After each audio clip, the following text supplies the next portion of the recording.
চা খাইতেছি।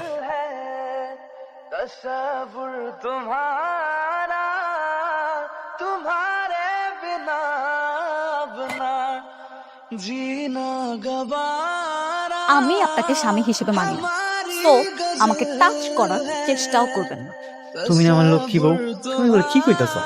আপনি সরকারি চাকরি করেন বলে খুব সুন্দর করে ফুসলিয়ে ফাসলিয়ে আমার বাবা মার কাছ থেকে আমাকে জোর করে বিয়ে করে নিয়ে এসেছেন। নাহলে আপনার মতো এরকম হ্যাবলাকান্ত আনস্মার্ট খ্যাত গেও ছেলেকে আমি বিয়ে করব? ইম্পসিবল। আপনার কাছ থেকে মুক্তি চাই। এই কথাটা আপনাকে আমি আর কতবার বুঝিয়ে বলবো?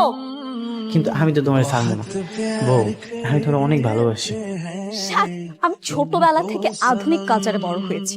আমার লাইফস্টাইলটাই আধুনিক।